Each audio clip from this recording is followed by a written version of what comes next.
nunca la lucha libre profesional era el entretenimiento nacional, dio origen a una nueva variedad de superestrellas. Era un grupo más hablando de That's the kind of guy I am. Estos adonis enamoraron a millones de personas con sus personalidades, actuaciones y músculos. Fueron las primeras personas de carne y hueso convertidas en figuras de acción. Así que no fue una sorpresa cuando saltaron del ring de la WrestleMania a las tiendas de juguetes. En esa época no había otra cosa que molara más que la lucha libre. Esta es la historia de múltiples líneas de juguetes Esta es de la marca Evergreen. que han sobrevivido tantos giros competitivos El de las licencias actuó a escondidas. No era forma de hacer negocios. como las promociones de lucha libre que las inspiran. Con una década de triunfos Ganamos 58 millones de dólares el primer año. y contratiempos, Esto llevó a un empeoramiento de la relación. Hubo una toma de poder. después de más de 30 años manteniendo a los fans de la lucha libre disfrazados de la cabeza a los pies, estos son los juguetes que nos hicieron como somos.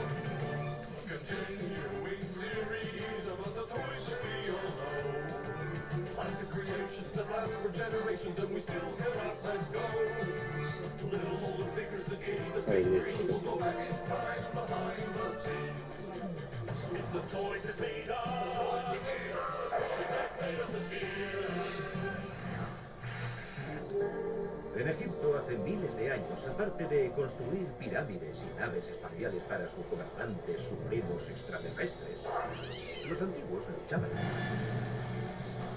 Y la humanidad continuaría revolcándose para su entretenimiento durante un milenio. Pero por entonces, Era un auténtico.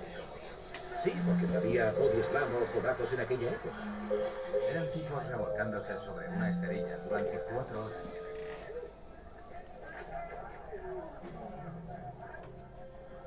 Pero con el límite de tiempo desde los años 20, significó que Something new's been added to wrestling that's making the turnstiles quick. ya fuera la lucha libre en México, Lorenzo en Japón o Georgius George entreteniendo a la gente en los salones de vodevil, había algo innegablemente teatral en la lucha libre. La lucha libre es un tipo de burlesque masculino. Una representación de la masculinidad. En sus inicios, estas representaciones se regían por un complicado sistema territorial. En cada territorio se creaban sus historias y sus estrellas. Por ejemplo, Hulk Hogan era una estrella de la AWA de Minneapolis, pero también estaban Jim Crockett Promotion y Calgary, Canadá. y... El vaquero Bill Watts dirigiendo el tema en el medio sur. ¿Quieres más? No. Suficiente, ¿no? Sí. A veces mi padre me describió el sistema territorial como una serie de reglas tradicionales de la escuela. No hagas transgresiones, no robes. Hasta que lo hizo un hombre, un tal McMahon. Apareció Vince McMahon. Vince McMahon, padre, era un promotor en el noreste de la WWF o... La Federación Mundial de la Lucha Libre.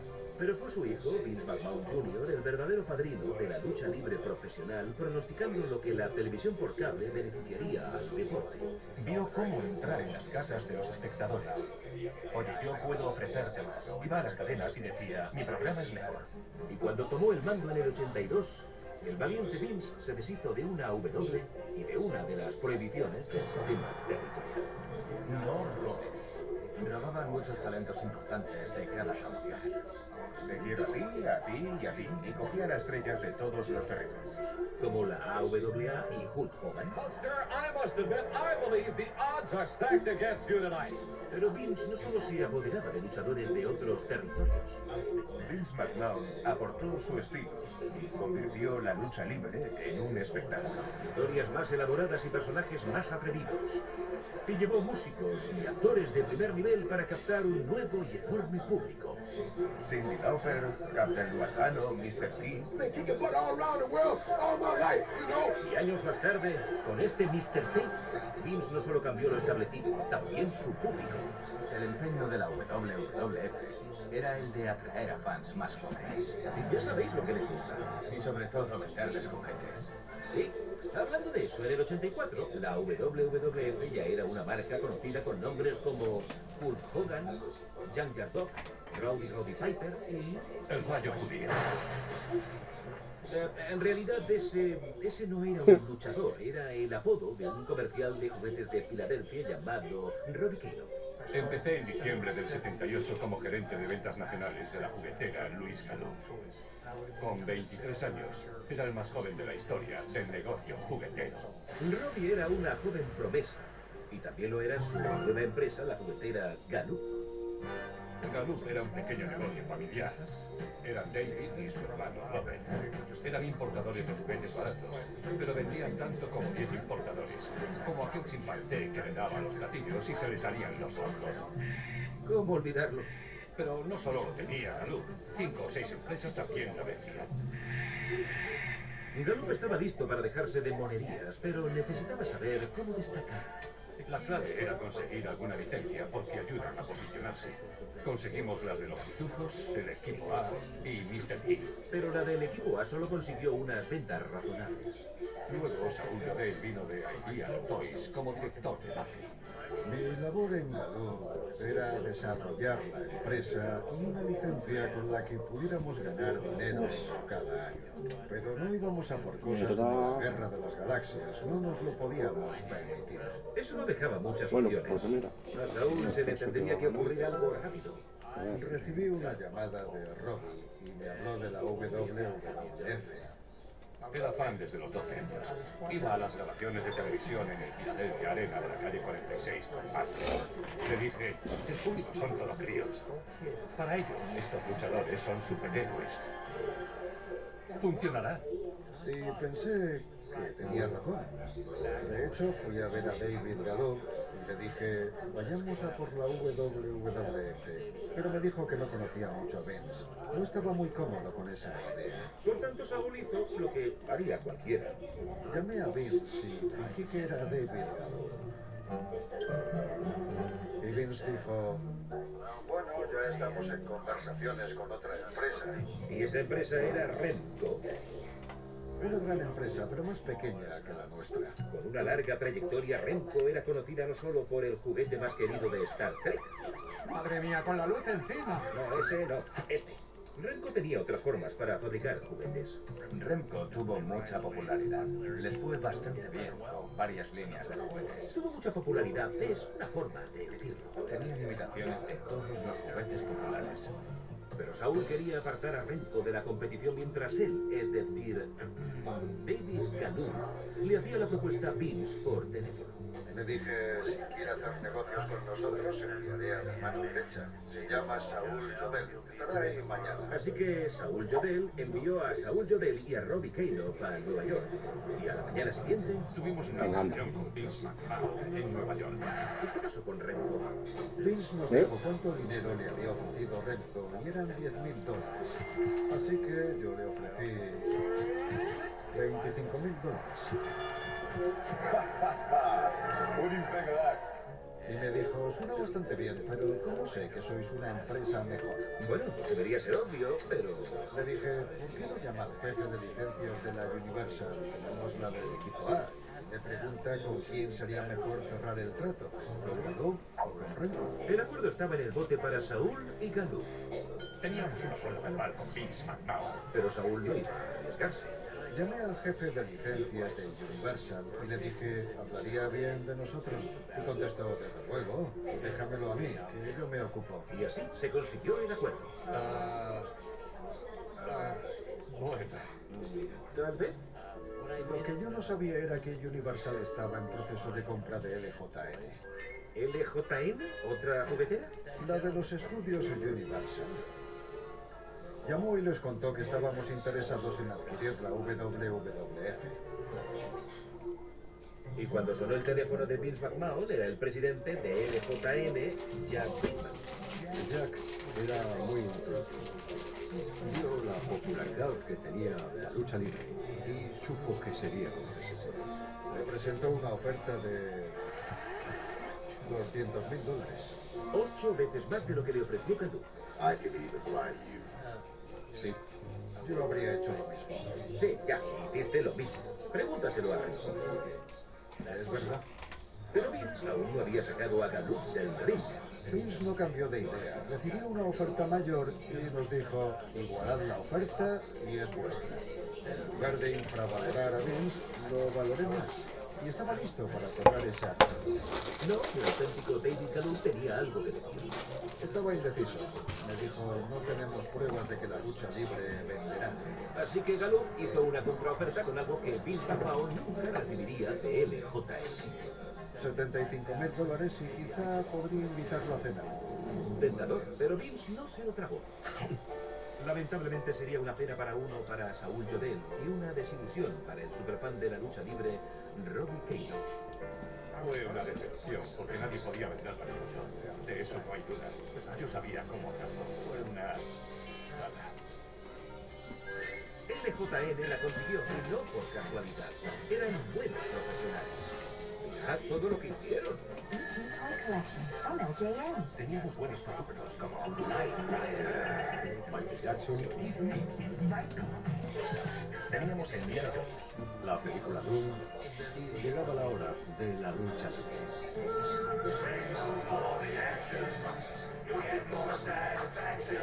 En 1985 LJN estaba lista para que te llevaras a casa toda la acción al fabricar a las superestrellas de la lucha libre.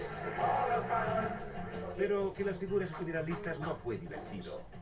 Hubo muchísima presión. Recuerdo días llorando como un niño por ciertos productos. ¿Y qué podía hacer llorar a un adulto trabajando en estos encantadores juguetitos? Si solo tenían que seguir unos cuantos requisitos. Lo más importante de todo era que la figura se tenía que parecer al luchador que representaba. Cuando quieres fabricar una figura de acción, lo que haces es esculpirla así de grande para que tenga todos los detalles. Y luego la reduces al tamaño correspondiente. A la mitad de su tamaño mantienes los detalles y queda bien. Primer requisito conseguido. ¿Y el segundo? Que sea flexible. Llevarían un alambre dentro para poder hacer poses. Parece un buen plan. Nada podía hacer que LJN fracasara. Le pedimos a un escultor que las hiciera el doble de grandes y mejoradas. Claro, pues la reducís, ¿verdad? Se las dimos a los comerciales. Eran unas figuras de 20 centímetros que los comerciales mostrarían. A Toys R Us y similares. Oye, ¿y lo de reducirlas a la mitad? No tuvimos tiempo, pero les encantaron. Ah, pues genial. Lo que les gustó es que eran enormes. No tenían que ser así. Se nos olvidó decírselo. Así que tendríamos que hacerlas de 20 centímetros. Joder, ¿cómo lo hacemos? Estas enormes figuras eran geniales para los detalles, pero podían seguir siendo maleables y se rechazaron porque no podíamos fabricar algo así de grande y ponerlo en alambre. Los diseñadores necesitaban sacar toda su artillería. Las poses eran muy importantes, porque las figuras de la competencia no tenían poses. Los juguetes de lucha libre aún no existían, y las figuras como las de la Guerra de las Galaxias o G.I. Joe eran las campeonas. Los G.I. Joe no tenían poses por las articulaciones, eran rígidos. Nosotros teníamos a estos gigantones. Mira a este tío. Esto era completamente nuevo y lo hicimos por casualidad. Pero más allá de las casualidades, LJN podía demostrar su fuerza con el estatus de estrella que los luchadores inspiraban. Y así llegaron a la Feria del Juguete de 1985. Montamos un ring de verdad en la Feria del Juguete para Jake la Serpiente y Hulk Hogan. Era un grupo mal hablado y revoltoso. Olvídate de los que compran juguetes. El vestíbulo estaba lleno de niños que querían interactuar con sus héroes favoritos. Con los niños y las tiendas reclamando interactuar con los juguetes de goma, LJN estaba listo para dominar el mundo de las figuras de acción de lucha libre. Excepto que... Battle Royale playset comes complete with 6 figures, referee, and official wrestling ring. ¿Qué? ¿Qué juguetera hizo eso? From Remco. Bueno, ¿no será porque no avisaron? Tenían una imitación de casi todos los juguetes populares a mediados de los 80. Tras haber presentado una oferta menor Saúl y Galú, LJN fue más astuto que ellos. Remco apostó por una liga menor de lucha libre, la AWA, y lanzó los All Star Wrestlers, que eran una especie de imitación de sus otras imitaciones. Las figuras de Remco eran parecidas a las de He-Man. Un gran torso, cintura estrecha, músculos. LJN debió preocuparse mucho por los All-Star Wrestlers como posible competencia. No nos afectó en absoluto. Las figuras de Remco no tenían personalidad y la asociación de lucha libre no era tan popular como la WWF. Estaban condenadas al fracaso. Y cuando las superestrellas de LJN se subieron al ring, Nada pudo contenerlas.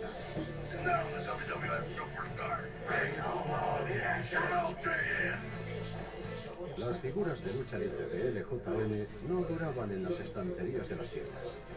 gran parte de su éxito se debió a que eran grandes. Luchaban con ellas. Hacía que rebotaran, las tiraba, que chocaran. Algo así. Podían hacer lo que veían que hacían sus superhéroes por la tele.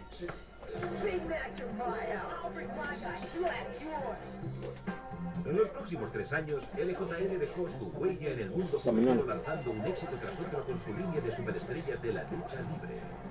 Y con el éxito de la serie animada de Hulk Hogan, estaban listos para lanzar sus primeras figuras totalmente articuladas. El futuro de LJN era próspero. Pero en 1987, una línea llamada Entertech salpicaría a las superestrellas de la lucha libre, por así decirlo. Quizá demasiado. Las realistas pistolas de agua de LJN habían llevado el agua hasta el cuello a la empresa por culpa de algunos atracos reales que ocasionaron pérdidas inquietantes. Y en 1989 la filial de LJN MCA Universal Dijeron, se acabó, y nos dieron con la puerta en las narices. LJN se vendió a la firma de videojuegos Acclaim en el 90.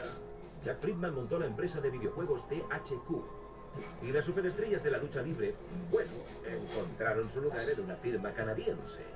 Grand Dollars. Y ellos retomaron muchas cosas que nosotros teníamos en proyecto. Como las superestrellas del 89 conocidas como las Black Cars, que eran las figuras inéditas que quedaban de LJN. Un acuerdo que solo duró ese año y solo para Canadá. La última serie, la de Black Cars, que solo salió en Canadá, fue realmente un quién es quién de los luchadores clásicos. Sí, quizá, pero si los niños estadounidenses no podían comprarlo, ¿cómo continuaría dominando la WWF en las tiendas? Al significar la licencia de su producto a alguna empresa que pensara que podía reavivarla. Y sabían que, por ejemplo, Hasbro, tras el éxito de G.I. Joe y Transformers, podría. Con sus grandes audiencias y sus fans, la WWF era el reclamo lógico para Hasbro. Así que en 1990 subieron al ring con su línea de figuras de acción de la lucha. Hasbro respetó el trabajo creativo de LJN y conservó muchos de sus detalles.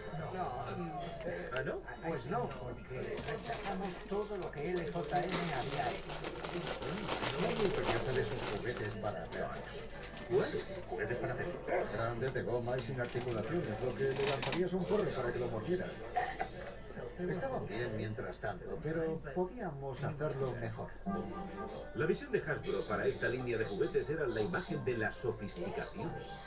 Queríamos una verdadera elegancia del modelo y hacer figuras muy bien articuladas, con poses. Y a diferencia de las de LJN, serían pequeñas. De 11 centímetros. Queríamos poder ofrecer estas figuras a bajo precio y hacerlas coleccionables. Los luchadores de Hasbro también tenían una ingeniosa característica que motivaba a los niños.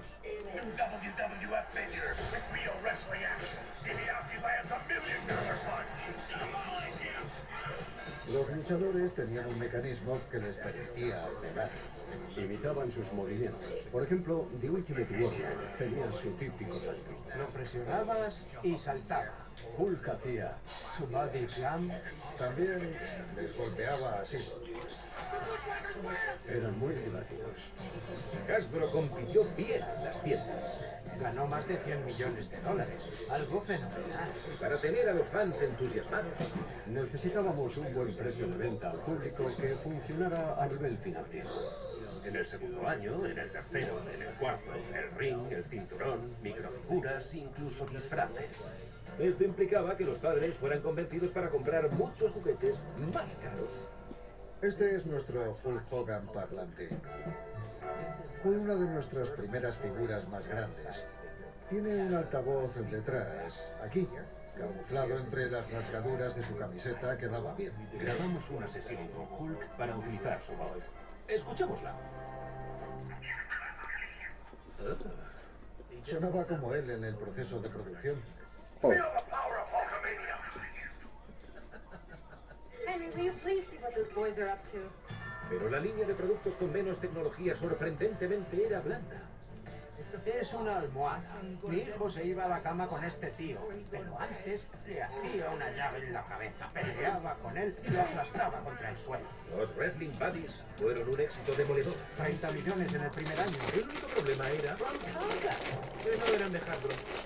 Estos valían $3.99 y estos $19.99. Hay que vender muchos de estos para igualar una venta de estos. Lo que los habría convertido en duros competidores, salvo porque en 1991 Hasbro adquirió Tonka. Y los Wrestling Buddies se convirtieron en parte de nuestra línea de juguetes desde ese momento. Sí, y con Hasbro y el monopolio de Vince McMahon de las figuras de acción de lucha libre y las almohadas de $20, eran básicamente eso. Nadie se atrevería a desafiar el... Un momento, ¿quién sube al ring? A finales de los 80 apareció un contrincante para Vince McMahon. Hubo un gran cambio, y ese cambio fue el dinero. Pues vamos a fisgonear en... los llenísimos bolsillos de Ted Turner. Pues sí, en 1988, el multimillonario Ted Turner estrenó TNT, un canal hermano de TBS, y compró una pequeña organización regional de lucha libre del sureste llamada Jim Crockett Promotions, y la rebautizó como World Championship Wrestling, conocida como WCW. Ted Turner creía que podría vencer a Vince McMahon. ¿Y por qué no? Era rico, ¿no? Así que estos dos titanes de las finanzas de impresionantes barbillas con hoyuelos se enfrentaron y... Turner se unió a la competición. La WCW Power Hour empezó a emitirse en TBS en el 89, pero entre sangre, sudor y lágrimas, un viejo fan de la lucha libre estaba desesperado por volver a la escena. La WWF hacía tantos negocios que pensé que había posibilidades de ir a por la WCW. Incluso quedándonos con las obras sería algo significativo. Pero para los chicos hambrientos de Gallup, estas obras tenían un ligero sabor a venganza. ¿Queríamos estar en el negocio de la lucha libre? Sí. ¿Queríamos devolvérsela a Jack? Desde luego. Teníamos que hacerlo. Y tras llegar a un acuerdo, Gallup estuvo finalmente en el negocio de los juguetes de lucha libre, pero desde el principio estuvieron entre las cuerdas. Tuvimos muy poco tiempo desde el momento en el que llegamos a un acuerdo hasta que tuvimos que hacer los envíos. Por eso fabricamos unas figuras muy bien hechas de PVC, pero sin articulación. Gallup no eran los favoritos. Juguetes para perros. Eran de PVC, como las primeras de la WWF, de LJN. No fue nuestro mejor momento, pero lanzamos algo al mercado. Para Gallup y para muchos perros, la venganza fue agridulce y de plástico. Pero para los fans... Are you ready to fight? Step into the ring and take on Sting. En realidad, los juguetes de Gallup tuvieron buena acogida. Fue uno de los mejores Sting que se fabricaron. Sting escaped. Oh, he's gonna finish him off with the body slam. Las similitudes eran asombrosas con Lex Luger, Sid, los hermanos Steiner. Eran unas figuras muy bonitas. Pero lo mejor de estas bellezas en busca del cinturón era que ahora podías luchar contra las figuras de la WWF. Sin embargo, estas peleas cruzadas estaban limitadas para el recreo. Toys R Us is the official headquarters for World Wrestling Federation merchandise. Porque las tiendas de juguetes eran bastante acogedoras para la WWF. Here's an Ultimate Warrior Slumber Bag. ¿Y quién no querría colocarse con él? Y esto al final hizo que los juguetes de la WCW de Gallup quedaran ignorados. Eran más difíciles de encontrar. No recuerdo haberlos visto nunca en Toys R Us. Gallup sabía que si quería ser invitado a la fiesta, tendría que impresionar mucho a estos chicos tan molones. Y así se formó la tormenta perfecta para crear el mejor comercial que el mundo juguetero había visto jamás. El rayo judío. Ahí es donde empezó el rayo judío.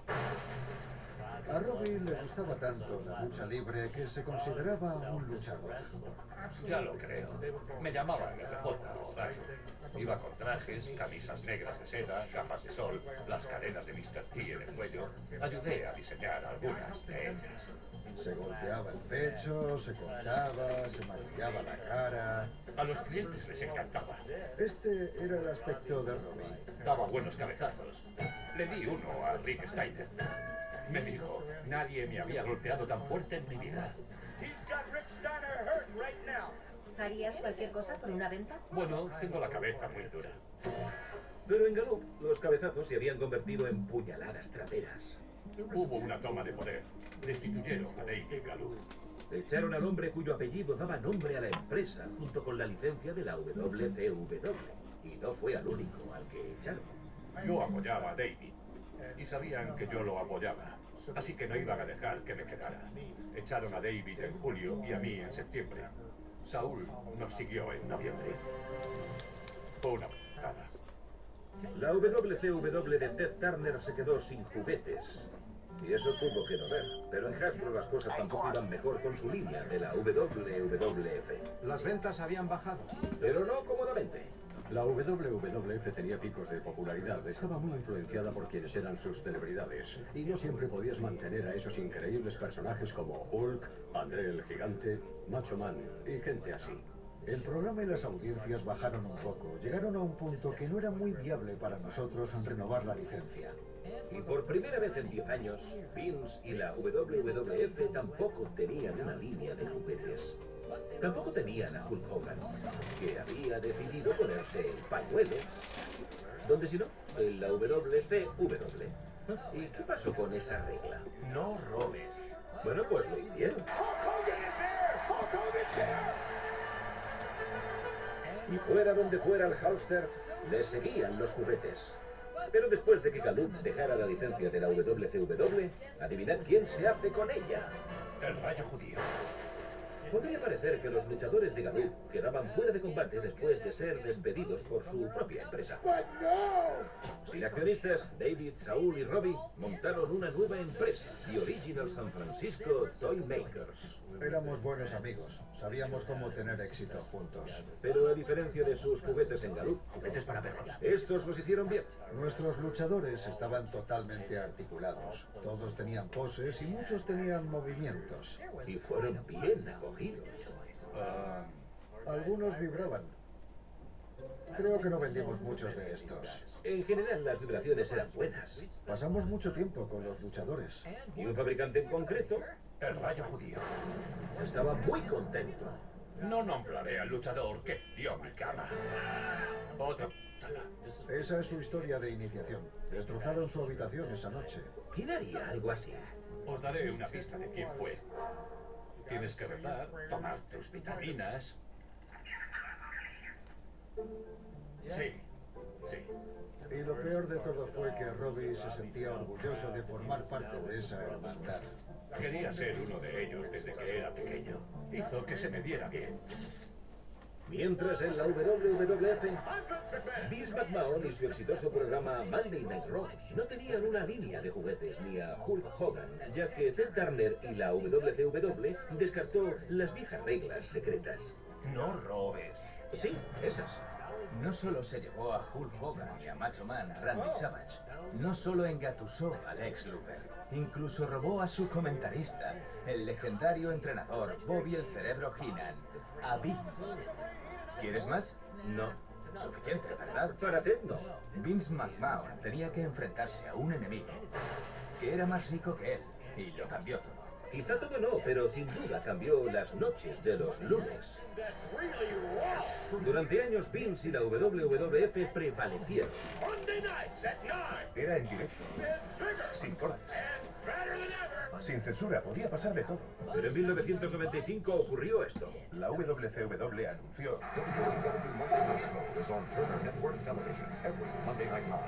¿Cuándo? ¿Y qué pasó con Oh, madre. Nitro fue un éxito instantáneo. Y así empezó el resurgimiento y una nueva época dorada de la lucha libre. La WWF contra la WCW. Multimillonario contra millonario. Franja horaria contra franja horaria. Una línea de juguetes contra... ¿Qué pasó con eso? Las figuras de Hasbro desaparecieron. La WWF no había tenido juguetes durante un año. Necesitábamos figuras de lucha libre. Ah, pues claro. En el 96, las nuevas caras de las superestrellas de la WWF necesitaban desesperadamente los juguetes. Así que, adivinad quién salió de debajo de una piedra. Ah, este hombre. Tras abandonar LJM, el viejo amigo de Jack Murray se preguntaba si debía... volver al negocio juguetero.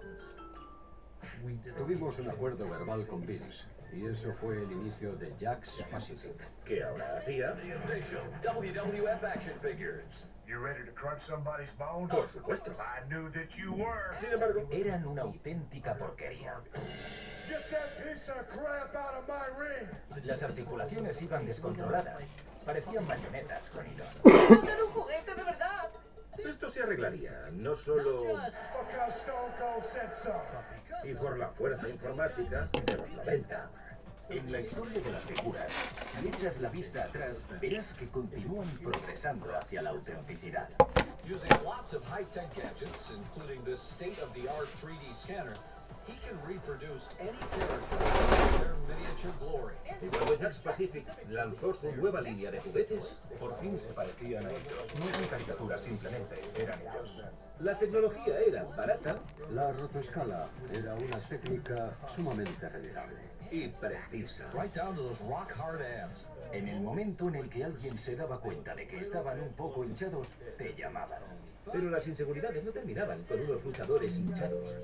Las hostilidades aumentaron entre la WWF y la WCW, como los robos de talentos y las críticas en televisión. All I'll say about Ted, he's a son of a bitch. Por primera vez, la WWF se estaba afanando mucho por afianzarse. Necesitaban destacar. Necesitaban La Easter Championship Wrestling. conocida como... Eran los que luchaban con mesas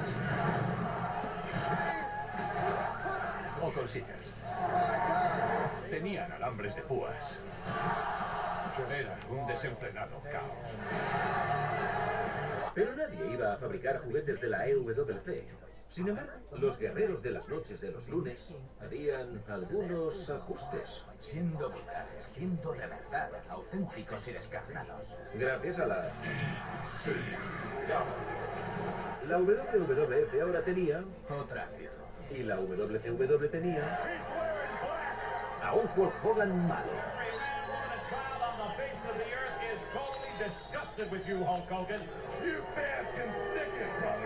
Pero los fans no se fueron. Los fans se lo tragaron. Muchos niños se metieron en un lío por decirle a su profesor, chúpamela. A finales de los 90, a pesar de la guerra, todos salían ganando. Jakks Pacific con la WWF y The Original San Francisco Toy Makers con sus juguetes de la WCW. Pero para estos papitos feos que tuvieron un exitazo en el 98, bueno, recibieron un mazazo. Fue una putada. Recibí una llamada del nuevo agente de licencias y me dijo: no tendréis la WCW el año que viene. ¿Por qué no? Hemos hecho un buen trabajo. Y me dijo: bueno, pagad 5 millones. No tenemos 5 millones. Y dijo: por eso no tendréis la licencia. Toy Biz, un fabricante de figuras de superhéroes, presentó una oferta mejor que la de The Original San Francisco Toy Makers. Buscábamos expandirnos y surgió la oportunidad de la licencia de la WCW. Presentamos una oferta y nos la concedieron. Toy Biz se puso a trabajar y pronto estos eran los juguetes de la WCW con los que los niños jugaban. Nos dolió mucho. Y en cuanto a David, Robbie y Saúl, Lo entendí. No habríamos podido igualar los acuerdos de garantías y derechos de autor de Toy Biz. Eran más grandes que nosotros. retirándose sin juguetes, los Toy Makers se preguntaron si alguna vez... Oye, espera un momento, ¿no veo un rayo? El rayo judío. Robbie sabía que también había otra organización de lucha libre, aunque era mucho menor, con sede en Filadelfia. La Easter Championship Wrestling. También conocida como... Pero estos tipos están locos. Sí, ¿Queréis hacer juguetes para esto? claro. Sí, creo que no hubo mucha gente interesada. Como éramos fans oficiales de la lucha libre, ¿cómo no íbamos a tener una línea de juguetes de lucha libre? Y en el 99 teníamos... Fue una línea genial. Tenía sillas, mesas, muletas. Y no olvidemos... El bate de béisbol con alambre de púas de una figura. Una pasada. En el primer año vendimos 6 millones de figuras. Eran un montón. Y a finales de siglo, los juguetes de lucha libre estaban más cubiertos que un bate de béisbol con alambre y púas.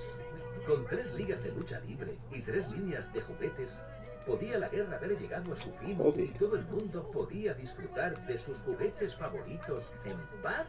Ni de coña. No. Al igual que un enfrentamiento de lucha libre. Te preguntabas quién resultaría vencedor. Bueno, en 2001 lo descubrimos de una vez por todas.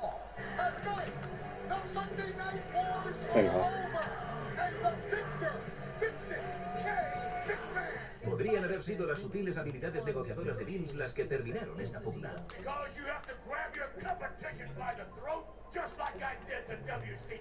Pero Ted Turner tenía otra preocupación cuando AOL compró Time Warner en 2001. La WCW estaba perdiendo mucho dinero. El año anterior, en el 2000, había perdido 60 millones de dólares. ¡Mucho dinero! E irónicamente fue la desconsideración de Ted por las viejas reglas. No robes. Sí, esas, las que acabaron con él.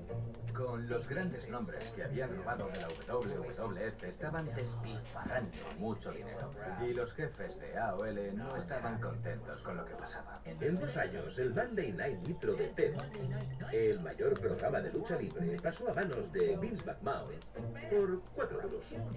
Por 4 millones de dólares. Una locura. Lo que debió alegrar mucho a Vince y a sus fans, sin duda.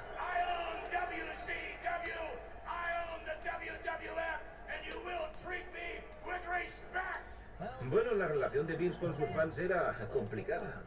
Y en cuanto a Toy Biz y las figuras de la WCW, nuestro contrato expiró. Adiós a Toy Biz. Tiene razón. ¿Y la otra liga de lucha libre? La Eastern Championship Wrestling. Sí, esa. ¿Y sabéis lo que hizo el señor Estrujacuellos? Exacto. La WWF dejó fuera de combate a la ECW y luego la adquirió.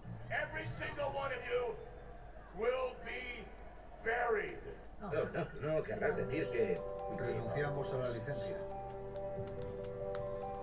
Adiós a The Original San Francisco Toy Makers. Y al fin, la tormenta amainó. Había que aceptarlo. Lo que significó para el futuro de los juguetes de lucha libre que todo pasaba por Jack. Sin estrujar ningún cuello, Jack Friedman y Jack's Pacific acabaron con sus rivales. Vince la renombró como WWE y Jack's Pacific empezó a fabricar cualquier luchador de la historia porque podía. Mi enhorabuena a Jax, porque complacieron a muchos fans cuando lo necesitábamos, cuando no había nada más en el mercado que nos ofreciera lo que desesperadamente pedíamos. ¿Y qué pasó con el querido luchador Bruiser Brody? Sí, y con el luchador Gorilla Monsoon que fue comentarista. Incluso el famoso cómico convertido en luchador Andy Kaufman tenía una figura. Hacía a todo el mundo. Excepto a Gobbledygooker. Al menos aún no. Hashtag danos a Gobbledygooker. Hicimos muy pocos, solo algunas pequeñas ediciones. Hicimos solo 20 de Ric Flair. Eso enloqueció a los coleccionistas cuando se pusieron a la venta. Hoy se vendería por 5 o 6 mil dólares. Lleva unos diamantes de imitación, incluso está abierta por detrás para que puedas ver los detalles del avatar. Esta es una de las piezas más preciadas de mi colección. Y hablando de cortos periodos, no lo creéis, pero... A mediados de los 2000, la WWF demandó a Jack's Pacific. ¿Se acabó lo de Gobbledygooker, no? Alguien de la WWE y otras personas de ese entorno y una empresa que trabajaba con Jack's. ¿Sabéis qué? Lo importante es que... Esto llevó a un deterioro de la relación. Como con Marty Jannetty y Shawn Michaels, Vince tiró a Jax por la ventana y buscó otra juguetera. Toda la gente de este entorno estaba preocupada porque Jax estaba haciendo un gran trabajo. Espera, ¿veo un rayo? No. No, bueno, quizá eran tiaras.